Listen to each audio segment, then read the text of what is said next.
Have you ever known a famous man before he became famous? It may be an irritating thing to remember, because chances are he seemed like anybody else to you. The manuscript loomed on the desk between the two men, a high pile of torn and dented blue typing paper cartons. The yellow labels on the boxes had been scrawled over with thick red crayon. Alms for Oblivion, Part 1, Part 2, Part 3. Two of the boxes, overstuffed with manuscript, had split open. Dog-eared, dirty sheets of typewritten manuscript showed through, mostly white, with sprinklings of yellow and green. Waldo Phipps had never seen a larger or more untidy manuscript, or, for that matter, a larger and more untidy author. He stared at the young man with peculiarly stirred feelings. The young man, who looked more like a truck driver than a writer, stared back. He had big, piercing brown eyes, and the lower lip of his full, wide mouth was curled and pressed tight over the upper, as though to say, "Try and stop me." This part of Hawke's attitude was unconscious.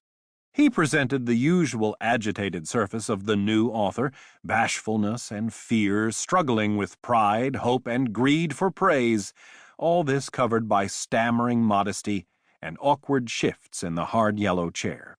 Young authors were all afraid of Phipps.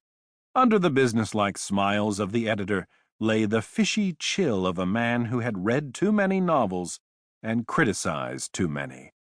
The odd thing was that Phipps felt a little afraid of Hawke, this hulking sloven of 26 who had written an ugly, bellowing dinosaur of a novel, amateurish as it could be, full of imitation, crude, slopped over, a horror of an editing task, the kind of writing Phipps least admired.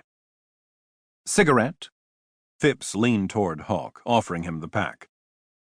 "Mind if I smoke a cigar?" said Hawke. It was the thickest Southern accent Phipps had ever heard. He said, "Not at all. I'm sorry I don't have any. But I think Mr. Prince—" He broke off, seeing Hawke draw a glossy leather cigar case from the breast pocket of his shabby, wrinkled blue suit. "My one vice," said Hawke. It took Phipps a few seconds to realize that what Hawke had said was "my one vice." Removing the cedar wrapping from an enormous cocoa-brown cigar, Hawke held a flaming match to the end until it was well scorched, then lit it up with expert puffs. A wisp of blue drifted to the nostrils of Phipps, reminding him unpleasantly of his employer, Jason Prince. This preposterous pauper, this scribbling hillbilly, smokes dollar cigars, he thought. He decided then and there that he did not like Youngblood Hawke. "Well, first things first," Phipps said amiably. "Everybody in the house likes the book. Or at least is impressed." To keep listening to this audiobook, I've left you a link in the description so you can do it, at no cost thanks to Audible's 30-day free trial.